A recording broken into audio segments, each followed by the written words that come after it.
What is up, YouTube? Today I'm going to be updating my Odd Eyes Magician deck for you guys. Don't lose your way, your mind, we have to be as one. I actually managed to win undefeated at Locals a few weeks back when I went to Locals. I actually 2-0'd Cosmos in the finals, so I'm really happy with where this deck is. I'll be taking it to Locals again this weekend. Of course, I'll let you guys know over on the Twitter and over Twitch, etc. So first off, we have 3 copies of Odd Eyes Pendulum Dragon. Odd Eyes is really important for a lot of your key combos.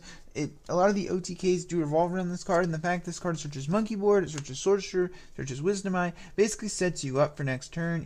And some players play 2, but I play 3 just because it's key card in the deck. It's Odd Eyes Magicians.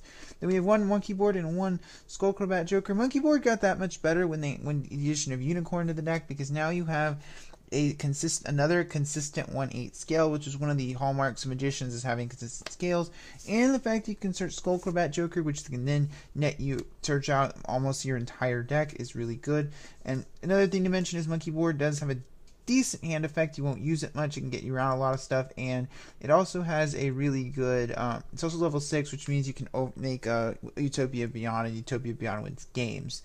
We have 2 copies of 4-pound Pendulum Sorcerer. Only run 2 because 1 seems like too few and 3 is too many, because the card can conflict with Pendulum Call. And the great thing is like a lot of times, a lot of the other monsters in your deck do have effects when they're summoned as well, so you can kind of manipulate the chain links. Its Pendulum effect is not that bad, and it also is a really solid scale 2. Then we have, for the 4-pound Odd Eyes monster, we have 1 Light Phoenix and 2 Unicorn. You'll be surprised how often you'll search Light Phoenix because you'll have all high scales in hand. It happens a lot more than you'd think. I do play 5 scale 8s. 2 Unicorn is a really good number. Like, you don't need more than 1. You don't really need more than... You can get away with 1, but I kind of like 2 because it's just a really good card to pitch with your Dragon Pit Magician, a lot of your combo pieces. And the last 4-pound is 1 copy of the 4-pound Second Donkey. Second Donkey was something I decided to add in because I couldn't figure out what other Perform Pal I wanted to run in to make sure I had plenty of targets for Sorcerer. And this is just another Searcher. It's another card to get you to a lot of your combos. And for the Magician side deck, of course, we have the 1 Wisdom Eye Magician. The card is absolutely, it's at 1 for a reason. The card is just ridiculous. It has a lot of stupid loops, etc. With Oath Dragon, Sky Iris, you still need to run it though. It's amazing. Then we have the 1 Dragon Pulse and the 3 Dragon Pit Magician. I decided to opt to put Dragon Pulse back in before the last local strips, and it actually worked out well. It got me over a Cyber Dragon Infinity in the final against the Cosmo player. And the 3 Dragon Pit is because it's searchable. It's level 7 searchable skill 8 and removing, and it pops back row, which means it'll get over a lot of those pesky Solemn Strikes where you make a mass Pendulum Summon. Then we have 2 Oath Dragon Magicians. One of the things you will notice, the way this deck is built, it does a lot of recycling. And Oath Dragon is one of the chief parts of that, both from the Pendulum Zone and when it's ever summoned, it'll recycle a lot of your key combo pieces. Again, it's level 6, which means Utopia Beyond as well. Then we have 1 copy of Yankee Magician, 1 copy of Noble Dragon Magician. Yankee Magician is actually really good because it negates light effects. It's also a level 7, which means you can make rank 7s if you need to. Noble Dragon just allows you to go into your Meteor Burst and your Clear Wing Synchro Dragon, so pretty much, and it's also good pitch fodder. It works from grave as well. The last 2 Pendulum monsters are 2 copies of Magic Spectre Unicorn Kirin. There's a lot of people are talking about this card as if it is a limit-worthy card. I mean, or even a ban-worthy card for some people. The card is really, really good, but it's not something that's going to, affect the format, I think, in a negative manner. Especially even with Metal Foes coming out, because, we don't have Cyber's Time. But anyway, Kirin is an amazing card. Being able to reuse your Jokers is really good, and I prefer this over Avian because you can destroy it with Sky Iris if it's in your hand and you need to search something. Then, of course, the last monsters, we have the Dark Engine, we have the 2 Armageddon Knights, the 1 Zephyros, the 1 Shaddoll Dragon, and, of course, rounded off, the 1 Tuning Magician. This engine is absolutely amazing in this deck. I was surprised at how... When people said Dark Draco Pals, and I thought it was only 5 cards, or 4 or 5 cards, I kind of dismissed it, but this engine opens up your extra deck for so many plays, allows you to make those nutty first turn fields, and the big thing that makes this engine good is not just Tuning Magician being a dark, which is amazing on its own, the fact that you can out stuff, like annoying stuff that Pendulum decks always have trouble with, like Materia Beast and Anti-Spell Fragrance, with 1 card, which is really good.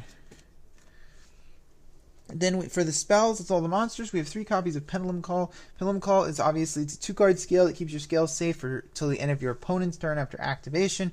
Card is absolutely sick. It's amazing. You never run less than 3 ever, ever, ever. And then we have 2 copies of MST. I play MST over Twin Twisters because with Wisdom Eye at 1, there's a lot of situations where you won't want to pitch your combo pieces, and you kind of want to keep a full hand because the fact you don't have as much consistency means MST is the better choice, at least in my opinion. And you're already running Dragon Pit and Shaddoll Dragon as well to pop back row, at least in this build.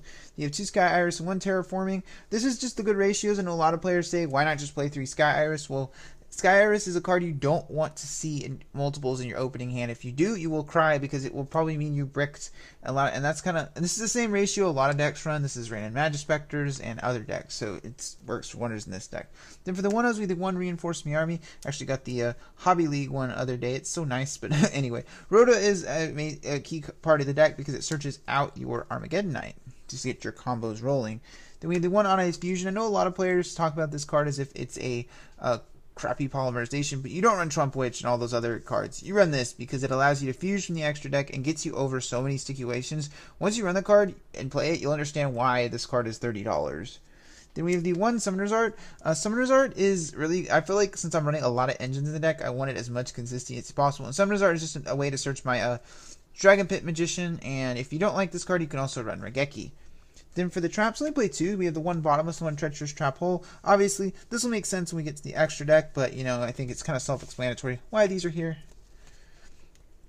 But first, we're going to get to the side deck. So obviously, usually the first 2 cards in any side deck I build is 2 effect, if they're not in the main, is 2 effect failures and 2 maxis. These are usually these cards are the type of cards I feel like every Yu-Gi-Oh player should own both of these because they get you over, they help you deal with a lot of situation. Maxi in particular is never going to really be bad. Same with Effect Failure. These usually going against PK Fire and decks like Special Summon a lot. Effect Failures going against Cosmos and Monarchs. Sometimes against the Pendulum variants. It really depends on the matchup. Then the card I've been advising everyone to put in their side deck. I'm surprised more people don't side deck this card. 2 copies of Psy Blocker. Psy Blocker is basically like a Prohibition on legs. Whenever it's on the field, you can call 1 card name. Cards with that effect can't be activated until the end of your opponent's next turn. So you draw this, open with it, and call like certain decks like just fold. If a great example is Burning Abyss. You summon this, call Dante. They cannot play Yu-Gi-Oh. And a lot of decks still rely on that 1 key card to get their plays off. Then the 2 copies of Time Space Trap Hole. The theory behind this is this card I side out the Bottomless and the Treacherous, and Time Space is really good against Cosmos ships when they try to tag out, because not only do you spin their Dark Destroyer so it can't target itself, when you chain Time Space Trap Hole, the amazing thing is that it will shuffle into the deck and it doesn't target. It also is decent against Pendulum decks and it's okay against Burning Abyss. It can stop their initial Dante play, which is pretty nice. Then this may seem a little overkill, but I'm citing 3 copies of Royal Decree. I'd cite this and not Denko Sekka because I feel like Royal Decree is better, because if I draw this and my opponent already has the floodgates up, Denko doesn't do me anything in those situations, but Decree does. Then for the floodgates, we have the 2 Imperial Iron Walls, last couple, and the 2 Masker Strix, obviously for Cosmos and Monarchs. Now we're getting to the extra deck. So the first extra deck monster is 1 copy of Odd Eyes Rebellion Dragon. Obviously you need this if you want to get the full effect of Odd Eyes Fusion. But the card in and of itself is really good. It's pretty easy to go and get it out with Absolute Dragon, and the full effect is not really that hard. It's not hard to get out with the full effect and just kill your opponent, because you'll just need 3 level 7s and Yankee Magician in the Pendulum Zone, and that is not as difficult as it sounds. And this card is just absolutely amazing. Then we have 1 copy of Odd Eyes Absolute Dragon.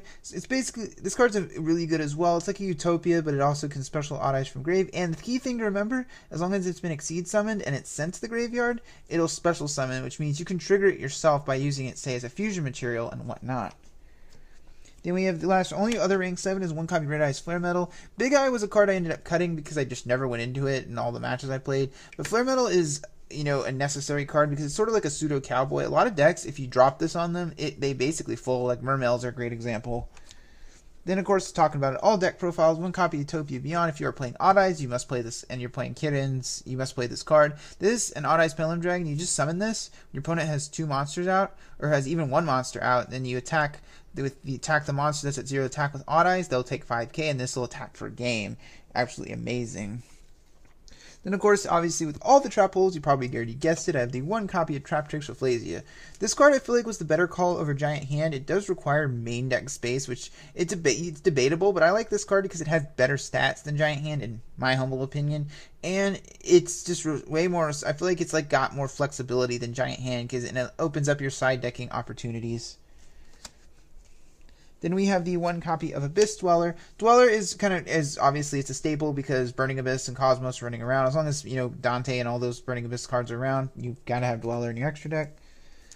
One copy of Yugioh Emerald. Emerald is, you have to play Emerald because a lot of your key combo pieces are limited right now. Cards like Skull Corbat, Joker, Wisdom Eye, and even a lot of your extra deck combo pieces. Plus, if you really, really need to, you can grab like your Dragon Pits or Dragon Pulses from the graveyard and special summon them. Then of course, we have the one Kistel. Kistel is love, Kistel is life. It's like the only, I kind of want an oldie, honestly. This is only like the only not max rare card in the deck. It makes me sad. Then we have the one Utopia and one Utopia Lightning. These cards are, obviously, Cosmos ships running around. You have to run these cards. And honestly, even if Cosmos weren't a thing like they are in the OCG, I still would probably run these cards because it's just amazing. Then for the synchros, we have one copy of Oddai's Meteor Burst Dragon. Meteor Burst basically it's basically a Majesty's Fiend in the battle phase that can also allow you to go into your bring cards out of your Pendulum Zone and trigger a lot of their effects. Great example is like you can grab an Oath Dragon or Pendulum Sorcerer from Pendulum Zone and then trigger their effects with this. This card opens up a lot of nice plays for the deck. The one copy of Clearwing Synchro Dragon. Clearwing is really good, but you have to remember that it needs help on its own. I noticed a lot of Magician players, what they'll do is they'll make this first turn and just sit on it. That is not enough in today's format. You're going to have to pair this with something else. Then for the level 8 synchros, we have the one Psyframe Lord Omega. I didn't know what to expect when I played this card, but the theory behind it was I could just keep looping my Tuning Magicians over and over, and that theory is proved true. I make Omega a lot, and it really just helps me so much with this deck. I know it's not the cheapest card, but if you can't get your hands on it, Stardust Dragon and Scarlet Red Dragon Archfiend are cards I have also tested, and they work well in this deck as well. Then, of course, we have the one Ignister Prominence, the Blasting Draco Slayer. If you can make Ignister, you may run it, even if you don't run the Dracos, because the card is way too good. Then, of course, for the last extra deck monster, we have one copy of Oddai's Vortex Dragon.